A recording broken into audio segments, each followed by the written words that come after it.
Hi, Sana, and welcome to this series of conversations where, as you know, we get women achievers who we call Women Trailblazers to share the stories of their lives with us, to tell us about their challenges, struggles through the journey so that other women get inspired and, step out of whatever is holding them back to realize their full potential. And eventually, we want to build a community of women who are there to support and empower each other. So welcome to the show, and let's get started. Thank you so much for having me. I'm very excited to be here. I absolutely love the concept that you're trying to create, and I'm really very honored to be a part of it. Thank you for being here. So fine, so just to begin with an icebreaker, tell us a little bit about your early life, your childhood. So I grew up in a joint family with lots of siblings, mostly boys. Okay. So it was a lot of fun, and we were really lucky. We had a bakery in the backyard that my grandmom runs still today, actually. And so we had a lot of food in our life. Just growing up was just all about food and dessert and ice cream. Okay. Yeah. And any particular memory that you have of from your childhood which you think has made you the way you are today? There's so many, but I think in particular, I think it's also always seeing that the women in my house were always working. Okay. They were always ahead of the curve in some way. My grandmother set the tone for that in our house. She made it very natural, very normal, almost like there was no question about there being any difference between the genders in our home. Okay. So there was no disparity in that sense. I think that struck me very early on, because when I would go outside of our home, that was not the reality for the rest of the world. Yeah. True. And anything else which helped shape your personality? Because as you know, the way you are raised, your childhood, that has a great impact on the way you become as a person. So anything else that now when you look back, you feel that, yes, this is what worked for me? I think one of the biggest things that we were taught really early on was to be genuine. We were all kids from a very privileged space, even in our early years. But one thing that my grandmom always told us is that if you don't have anything nice to say genuinely, then say nothing. Yes, that's true. So don't say something because that's the way the world works and that's how people expect you to be. That was something that's always stuck with me, that if any interaction I have, any work, anything I take on, I have to give it my best. I have to be very genuine and sincere with what I do. And the other thing that she always taught us is that everything is transient. Change is always going to happen. So, if you're really comfortable in your space, that's not something to take for granted. You have to always be prepared, because things will change. Things can change. And, their generation went through the partition. So they had great. So for them, I think what they really understood was that even the most plush, luxurious lives can go away in an instant. So it's about who you are as a person and not about what you have. So that's something I was always taught by my grandmother. So that's actually something really great. And yes, these are kind of the values, that the beliefs that, hold you in good stead as you go along. All right. Yeah. So I guess coming from such a background, having a career or being financially independent would have been natural. I mean, nothing like that you had to really think about. Am I right? Yes and no. I think it's very easy to fall into the space where, you can say, okay, I don't really want to do this. I don't really want to work so hard. I can just enjoy a little bit more. And especially in your 20s, when everybody's in college having a good time. Yeah. So I think, yes, there's a part of it that you're always, you have that option of taking it easy. Yeah. For some people, and at least we've been privileged enough to have that. And so my personal challenge is fighting that option. Fighting that why, and finding a why, because I think as women in any walk of life, you always have that situation where you have to have a why to go back to work. Like even if you're a parent, like I'm a parent now, so why am I taking time away from my daughter? Why am I not with her? Why am I not home? Why am I? So all that why has to be really strong. So it's not just about financial independence. Of course, that's really important. But for me, it's about the precedents I'm setting for her for the future. Yes, yes, So, yes. so that becomes a bigger why, I guess. And so I always try to find that when I reconnect to that, I can make it easier for myself because there's a lot of guilt, that comes on Yeah, to us yeah. As as a young mom, yes, I can understand. yeah. So, but when you were a young girl, getting into this workspace was a natural progression? I always knew that I would, yes. I always knew that I would get into the food space. I always knew that I would get into working straight out of high school. I knew that I would get straight into work. That was something definitely that was natural. In fact, I always thought it would be a lot easier Okay, than it okay. ended up being.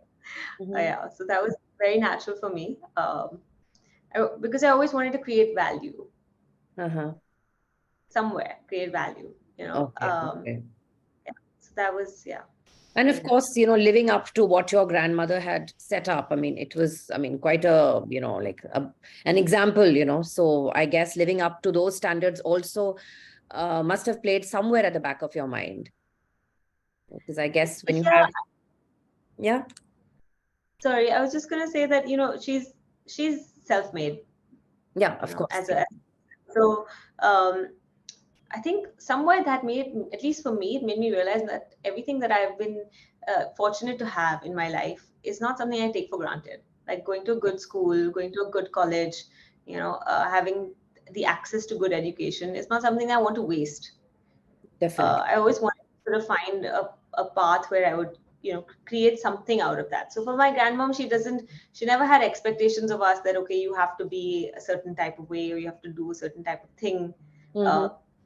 Fact, her guidance to me always is that I was working, but first my first priority was my family. She Mm-hmm. had young kids when she started working, um, so that's her guidance to me always. But at the same time, I always knew that, okay, if I want to do something, I have to do it now, straight out of school, straight out of college, Mm-hmm. because I think we were at that age, that generation. I think it's still there today, where suddenly at 23, 24, you had to have your life figured out. Mm-hmm. you know Yeah. uh, and Yes, and yes. there's with social media, and there's so many, like, incredibly successful people, very young. Yeah. There's that whole pressure of 30 under 30. Oh, yeah, So you yeah, have yeah. you have that suddenly, that, like, okay, I have to just go running towards work. No Mm-hmm. time to. Yeah, So I that's think there was true. a bit of that, yeah. There was a bit of that, and a bit of, trying to create some value, but I don't think I had it figured out. I don't think I was uh, I don't think I was all naturally inclined towards work. I think I had to push myself a little bit as well. Mm-hmm. Yeah. So I guess when What you what talk, about sorry, sorry, what about you? How come you decided to do start this. this platform? Yeah. So see, I have been working for the last 30 plus years. I teach at the Delhi University. Yeah. And this was like, which happened almost 6, 7 years ago when my older one, Vidur, went to college and I had a lot of time. So that's when I started, decided to start blogging. I always, I mean, love to read and write.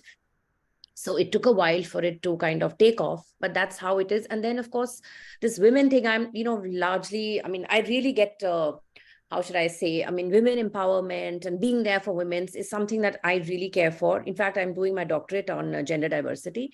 So I think these are all Okay. offshoots of the same thing. And that website, that blog, e-magazine, I used to interview women there. And then, of course, podcasting is a big thing now. So the last 3 months, I decided that let me also convert the interaction into a podcast, because obviously then you're able to reach out to more Yeah. people. And the whole idea of this is to inspire.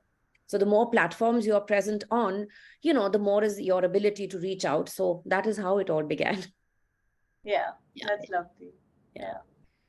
Yeah. Okay, so like you said that, of course, you're a young mom, so I can understand the kind of challenges you're facing right now, when you have to split your time between work and your child. But otherwise, when you got into the working space, anything in particular you can recall which, was like a roadblock, which was like a challenge for you? There's so many. If I look particularly from the lens of gender, Yeah.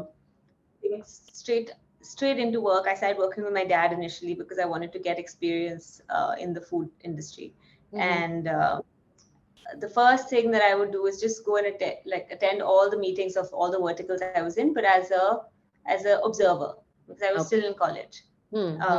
when I started working. And so I remember there was a meeting when some marketing firm had come to pitch to my dad's firm to get their business. And in the middle of the meeting, this gentleman who was presenting his pitch was looks at me and he says, "Oh, some of us have to work to provide for our families, but it's not like you would understand that."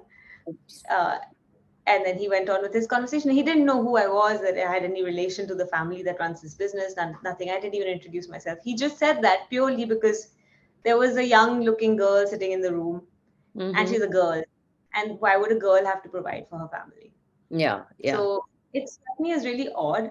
That was my first time realizing, okay, there's going to be some hurdles that I'm going to have to cross when I get into this work, especially for Mm-hmm. people to take me seriously. And moving forward, I think the food industry over the last few years has really become quite open to women being in the workspace. But I think early on, when I just started working, there was a lot of you know salespeople who had a certain way of talking. They would only understand men. They would always think that I was just an assistant in the room, or you know Yeah. like a secretary or somebody. Yeah. Yeah. Yeah. So, I'm sure. it was entertaining that um, in school and in college, I was also in DU. You think the Mm-hmm. world has gone further ahead Yeah. Yeah. because your world is different. But when Mm. you come to workspace, you suddenly realize the world is actually still quite a lot there. It's still stuck Mm-hmm. in its ways, and Mm. it's going to take some time to change that. And in fact, that was one of the reasons I wanted to start my own thing, because I realized that um, I will only be able to sit in the room and have a salesperson or somebody take me seriously if they understand that this is entirely my project or my space or my brand. Mm-hmm. Uh, and then they know that they are coming to deal with me, a woman, and my mom who works with me, who's also a woman. There's no Mm-hmm. option of somebody else Yeah. in the room. Yeah. Yeah. So So, that was interesting. Yeah. okay.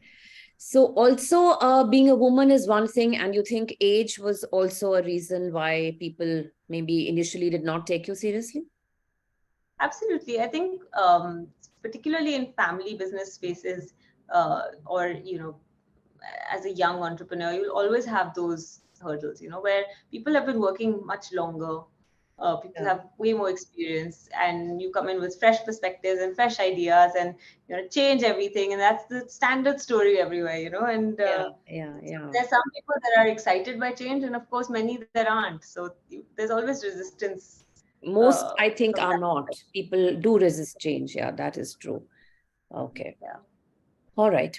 So now, of course, I mean, you have your own brand, you're a working woman, you're a mother, you're a daughter. So I think this is something that every woman has to face, more women than men, balancing of different roles, the multiple hats that we have to wear. So, how is there any mantra or anything that you have thought of or which you practice in your life that you can share with us? I think it's always work in progress. Yeah. I speak to all of my friends that are, all age groups. The kids are young, old, they're just married, they don't have kids. It's always a balancing Yeah. situation Yeah. because It still is. yeah, exactly. And as women, we want to do everything. Yeah. It's not that we don't want to do everything. In fact, the other day I was talking to some friends and they were saying, if we did what our husbands do, get up in the morning, go play golf, have breakfast, nod at our kids, go to work, come back, have dinner, what would society think of us then? True, true. A very valid question. Yeah. Yeah, it was a really interesting perspective. And I realized that it's not so much that we can't do it. It's just that we don't want to do that. We don't want to have that life. We want to be present. We are quite naturally inclined to be present. I'm not saying we're naturally inclined to be caretakers.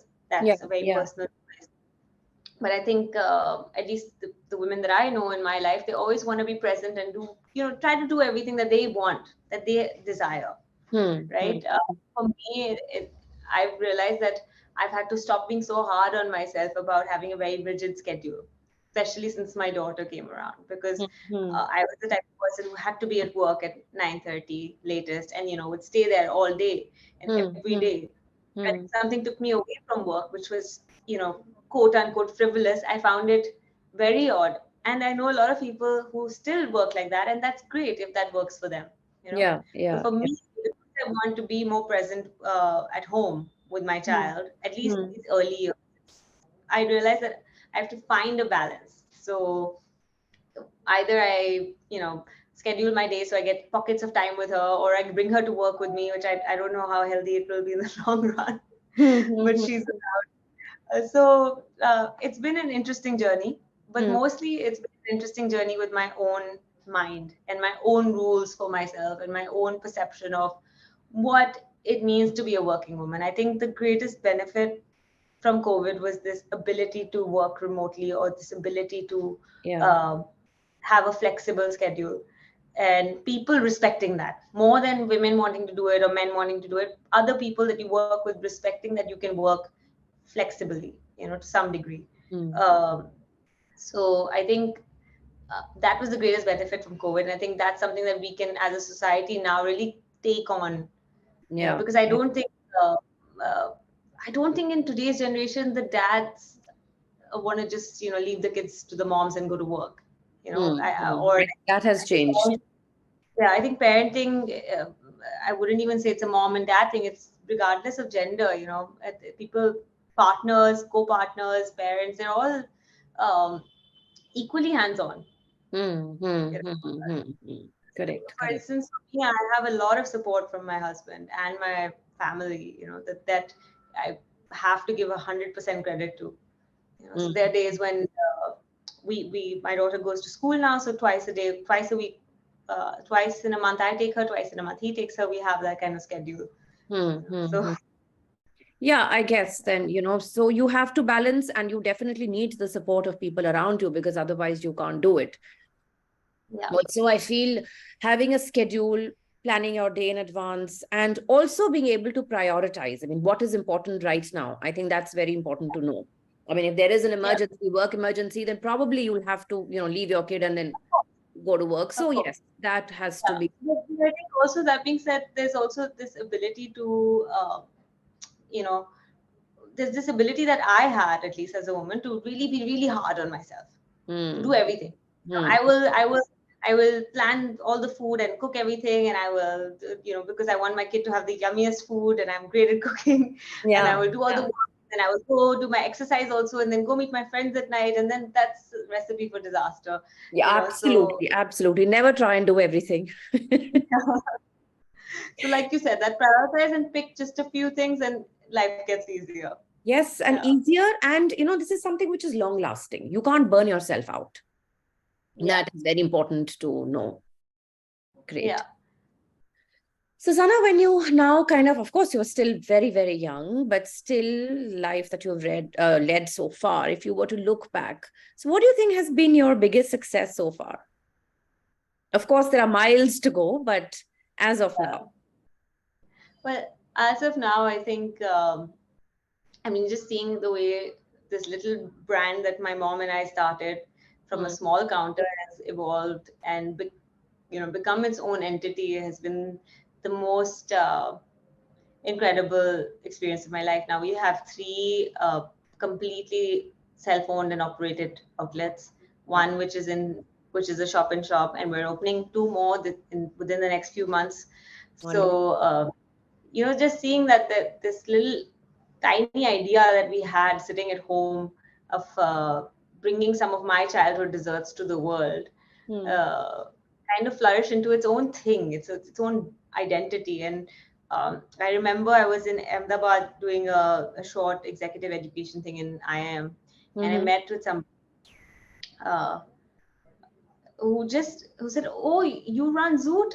I was so surprised because, of course, people that know me know that, but somebody in a different city who has never interacted with me or that probably doesn't even visit Delhi that much, had heard of the brand. It was the most like incredible moment for me. I can imagine. I can totally imagine. Yeah, yeah, yeah. That So, was, I mean, such a small thing, but whenever somebody tells me that they've tasted our product, and of course, especially if they've liked it, it well, that's the I reason do. to. I do. Thank you so I've much. had access to many of them. So, yes, I do love them a lot. Yeah. Yeah, So that's the best part. I think that's the biggest high in terms of work, and the biggest of course. Of course. success in terms of work. Yeah. Definitely. Recognition, appreciation, the fact that people know you are there. I think that's huge. That is a I I mean, mean, that's an affirmation. we've been working so hard on it. So to have that, you know, uh, kind of reflect in society is really exciting. Yeah. Definitely. Definitely. Susanna, what is your way to motivate yourself? The days when you are like down and out and nothing seems to be going right, but then you do know that, the days like stretches in front of you, you have work to do, or you have other responsibilities. So, how do you pep yourself up? There's a few things. One of the things I try to do, especially on the days when uh, the week feels very long, and also when things don't really seem to go your way, because that happens a lot. Yeah. I try to go to one of the stores and just work behind the counter for like an hour or so, Oh, you know, nice. Okay.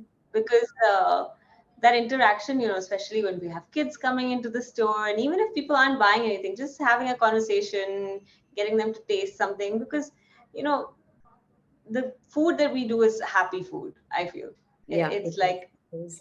I remember hearing somewhere somebody said you can never be sad eating ice cream.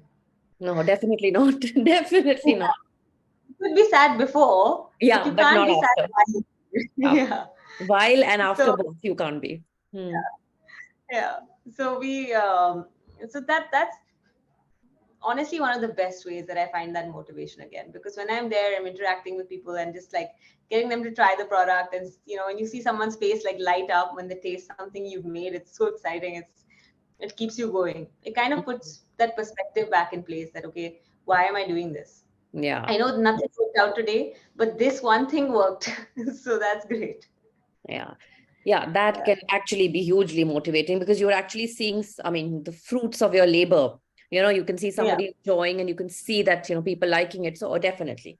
All right. And as a Anything brand, else? I think we're very hands-on with what we do. We're not trying to just build a brand that is successful on paper. Hmm, Uh, hmm, hmm.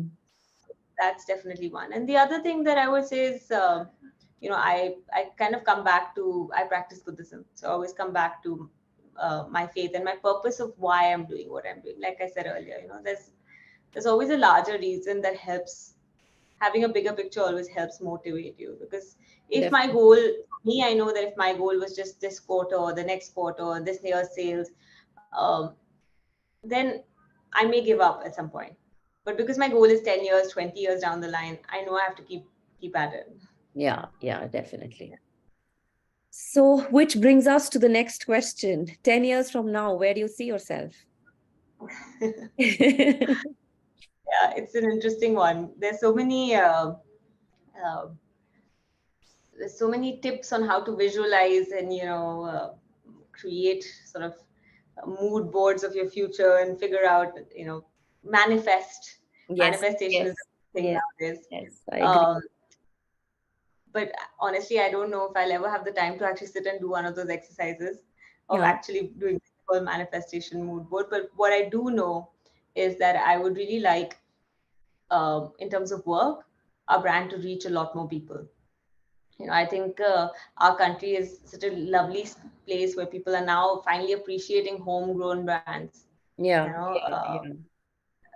Something like what we're doing, what Vidor is doing as well. So fascinating to have people from our country create products for our people. Why Yes, would an yes, international brand do something better than us? I yes, don't think I that's agree. the case anymore. When we were Hmm. growing up, getting chocolate from anywhere else in the world was the biggest joy of our Yes, lives. yes, I agree. Yeah, yeah, yeah, You yeah. know, But not now you have not to, you have yeah, options not here. Exactly. And chocolate that's grown here. So we have so much possibility. And I really would like that our brand can be one of those uh, great brands from India to the world. So that would be my Great. plan for Great. 10 years. All right. Yeah. Okay. So looking back on your life, any life lessons, any learnings that you would want to share with us? I don't know if I can condense that into one reason. I think the As biggest many as you one want. was, for me, honestly, the biggest one, I guess, because I was also talking about it earlier today with somebody, that is that, you know, that timeline of like, especially reaching 30, because you know, I'm 31 now. I just turned 31 recently, but I realized that run up to 30, you always have this like pressure that I have to achieve everything before 30, especially as a young person. Hmm. So if I had to go back to my 20-year-old self, I definitely tell myself that firstly, success is not the same for everybody. Hmm. My success is very individual to me, and somebody else is maybe very individual to them. Yeah. And secondly, success is not just about how I'm doing monetarily, it's also about how I've grown as a person. Hmm. So I think I personally didn't focus on that too much in my 20s, but Hmm. definitely trying to focus on that a little bit right now, because I realized that how I am as a person is way more important than just alone monetary success. Yes, Because definitely, definitely. especially if we talk about gender, any gender, but particularly for women, we're always branded to be a certain type of way, Yes. bossy, or so many terms that people use. And so I think, and that hasn't changed, despite whether popular culture might want us to believe that it's changed. I don't think it's really changed. Women Which are is really beautiful. surprising and shocking because, I mean, coming from where I come, and I mean, we are like generations apart, but you would expect that the world would have changed, with all the education, exposure, awareness. Yeah. It is surprising. Yeah. Yeah, exactly. And or women are expected to be very nice all the time and very Why? gentle and Why? empathetic to everybody's problems. So there's always these expectations I feel that are put on people, um, Yeah. whatever their gender may be. So I think that's a big one, that understanding where I am, who I am, Hmm. uh, that success is not just that thing on paper. Success can be uh, me finding my own space, me finding my own voice, Definitely. uh, and also learning how to be assertive but not rude. That was a big one Yes. for me Yes. last few years. Hmm. Um, yeah.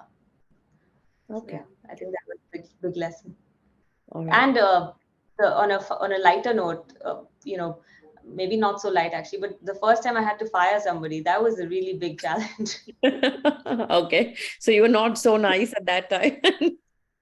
Well, because But you had to do it.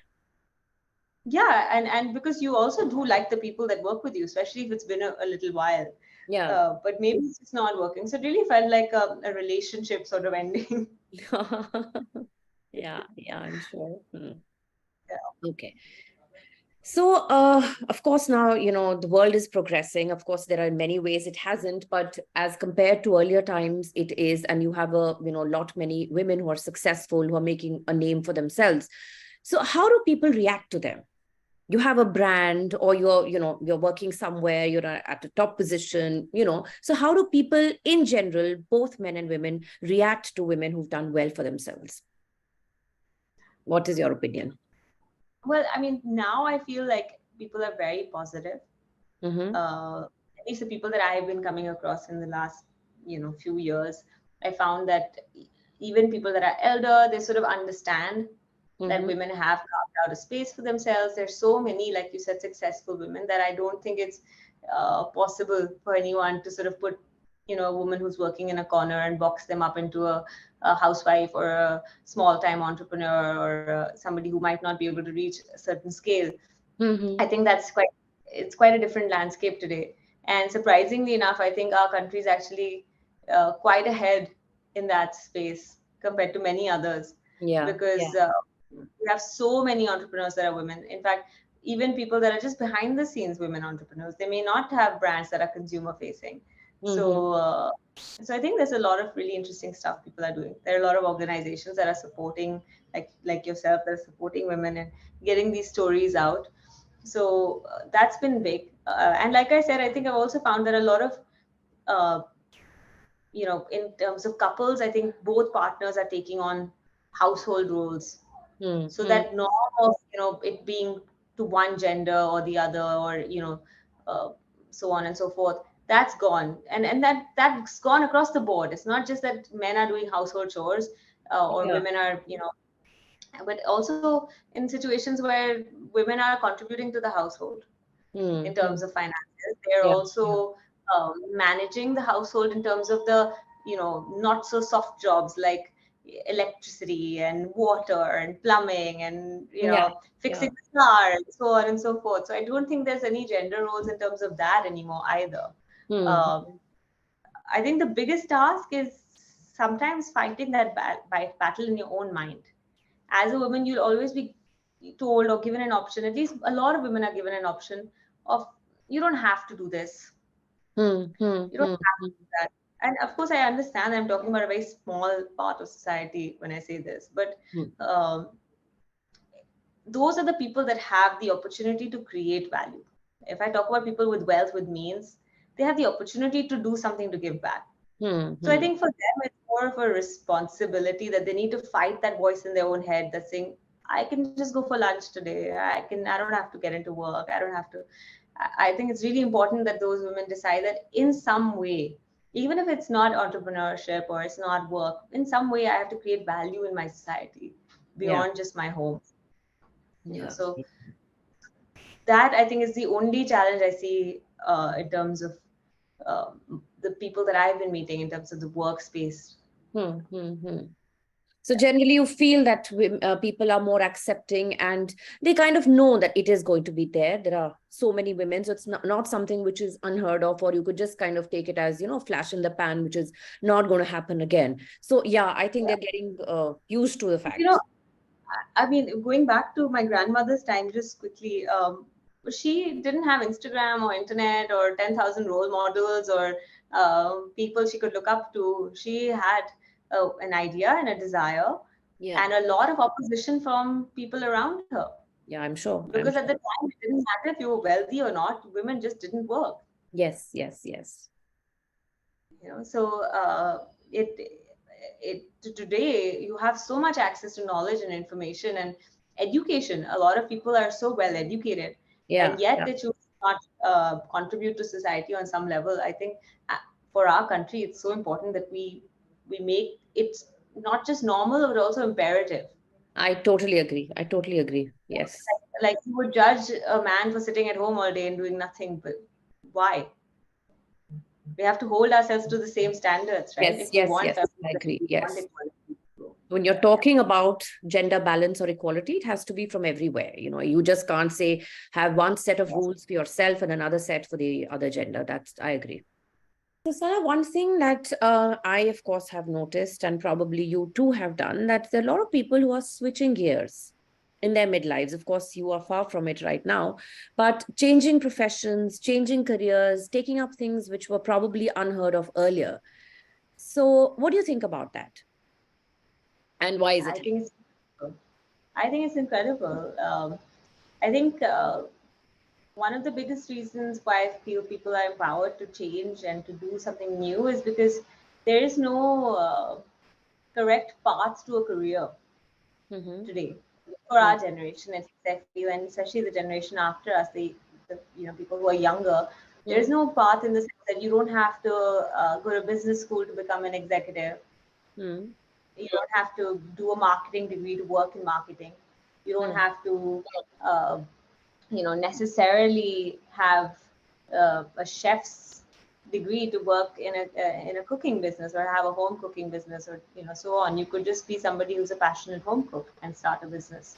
Mm-hmm. uh, so I don't think there's any clear cut route to a successful career, in the sense that I have so many friends that I know that maybe studied something different like history or something that really they were passionate about, and then ended up working in a very business environment and thriving because they bring a different perspective to the table, you know, and not just the same cookie cutter perspective that everybody has. So I think that's a really interesting change that's happened. Um, and I feel that it's great that people are switching gears in their careers and doing, because I feel like life is only that long. Yeah, You know, yeah, and yeah. That's true. if you're not pleased with where you are, it's never too late to start doing something different. Yeah.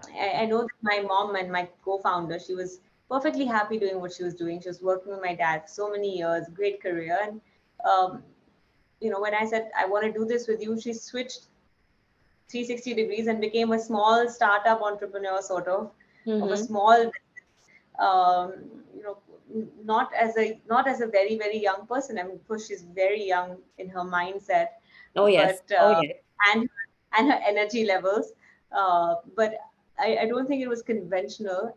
And one thing I've always learned from that is that there's no right time to start doing something new, to start doing something you want to do.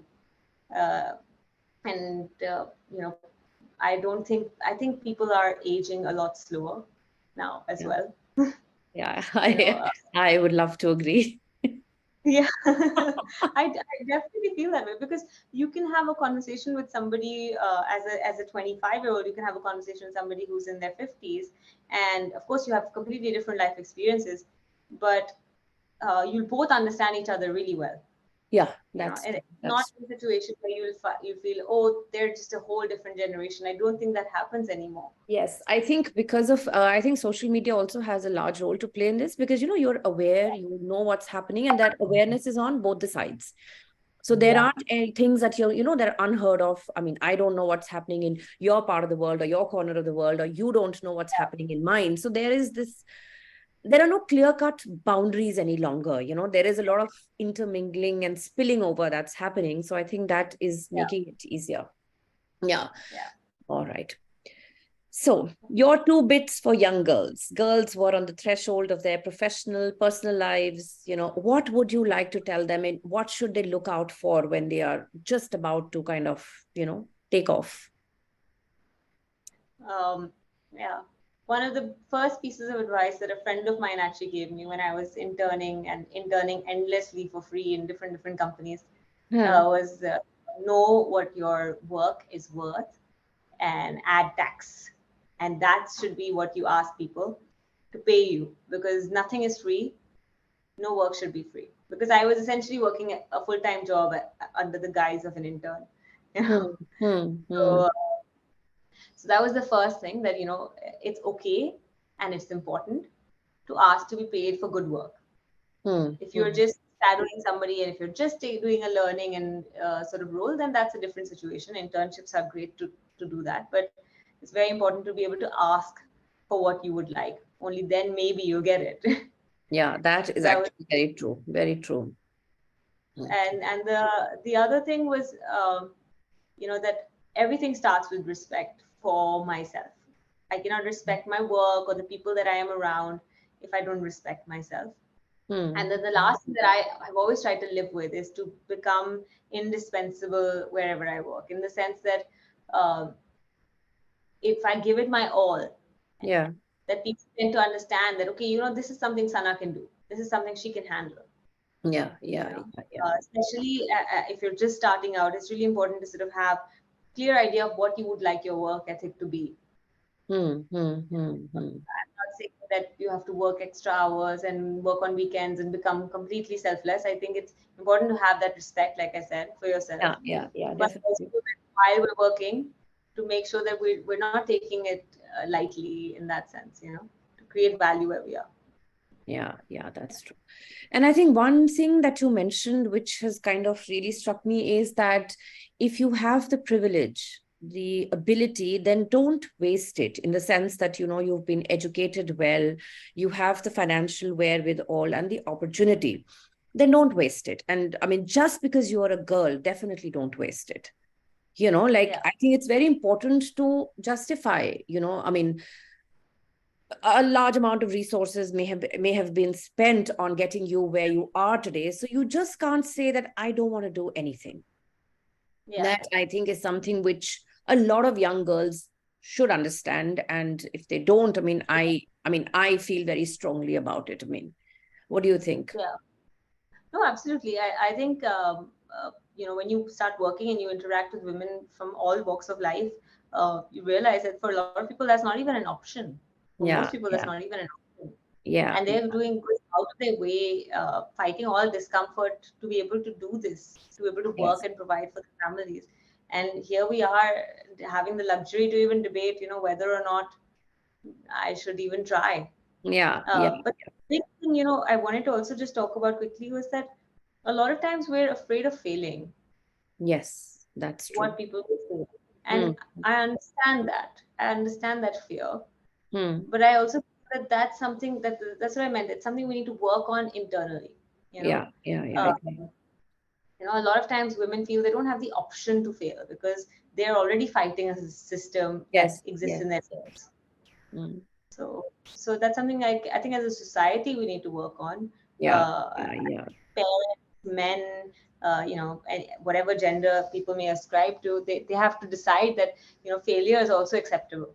Absolutely. It's not just about Absolutely. And I think, if you don't try, you won't even know. So, and if you have the privilege, then maybe you have the privilege of trying also. And if you fail, it's okay. So, of course, you were young. I don't know whether you can relate to what I'm about to say, but, a lot of us have grown up hearing this, that a woman is a woman's worst enemy. Do you think so? I think conventionally that's still put across sometimes. But I don't think that women are doing that to each other anymore. Okay, that's great to hear, actually. Yes. And doing it to themselves. I think there's a lot of awareness on this inner voice and our own inner critics, particularly, where we only hold ourselves back. So I could do that, or I'm not looking that kind of way, or I'm not being that kind of way. But now, if you look at this generation, there's so much freedom in terms of what people are choosing to wear, what people are choosing to do. I think it's really lovely. That being said, I think it's really important we create a safe space for people to have that ability to express, themselves. In terms of the other aspect of women being sort of, put up against other women, I think there's definitely a change there. There's definitely a big change in the sense that we sort of understand that if we are to succeed, it has to be together as a society. It has to be not together. Just me against the other person. But maybe I'm being idealistic. I don't know. I maybe that's just the great group of girls that I know that are just constantly each other's, big support. So that's how, you see, it's like a small bubble becoming an ocean. But I also think, that somewhere, I don't know, this is my personal opinion, that we were also played at, in the sense that it was something like divide and rule, that you'll just, just set up one woman against the other, and, both of them will end up, with whatever, failing in whatever they were trying to do. Because I think women understand each other so well because we all go through this similar kind of experiences. So I can relate. So what you tell me when you say that, you are kind of trying to balance between your work and your child, I can totally get it because I've been through it myself. So why would a woman not guide or mentor or coach someone, who is going through something similar? So actually, I also don't believe, but it's just that I thought that, let me pick your brains on that. All right. Yeah. So Sana, finally, can a woman have it all? So I actually did a podcast with my grandmother a couple of years ago when she won her Padma. And she was asked this question after having quite frankly achieved quite a lot of it. Of course. She said no. She said you can't have it all. You can have a lot of it. Okay. All right. So I think when I spoke to her later on, I kind of understood she meant that perhaps you can't have it all from somebody else's perspective. Yes, that's yeah. But you can have a lot of things that you want. Yes. I like to add a little point to this. I also feel that maybe and I keep stressing on this because I think our generation, especially when I talk to my nieces and like anyone who's much younger than me, is very impatient. Maybe we won't have it all by a certain age. Okay. You know, we won't have it all by 25. We won't have it all by 30, and that's great because we want to have things to do. You know, you can't. If you achieved everything you wanted in life by 30, what would you do next? Exactly. I agree. So it is. I do think. It is not like, yes, it is not age bound or anything. It's just that when you want what you want, you will get it. But of course, it is also your definition of what is the all. What is it that you're looking for? You know, and maybe you can't have everything at every point in time. But yes, eventually when you look back, yes, I think, so I think she had a very important point that maybe people think that you haven't had it all, but ultimately it is my decision or my judgment. I have to know whether I got it all or not. But so yes, you can, but maybe not from other people's perspective. That's actually a great point. Yeah. Anyways, so one last yeah. That, sorry. No. Please go ahead. That, I feel living without regret for me would be having it all. If I've done everything I could ever want to do and I gave it all my best, then that is having it all, right? It is absolutely, and that's a wonderful thought. Yes, no regrets. All right. Yeah. So Sana, thank you so much. It was indeed extremely enlightening and enriching. And what I do is I'm asking the same set of questions to women across age groups, stratas, cultures, whatever. And it is heartening to see that we are roughly on the same page, all of us. So therefore, I think, like they say, the conclusion, a woman is not a woman's worst enemy, because we're all very, very similar in the way we think. Maybe, of course, our cultures and circumstances are different, but the core is the same. So that, I think, is something that we need to feel good about. Yeah, absolutely. Thank you so much for allowing me to be a part of this. No. Wonderful. It was really nice talking to you.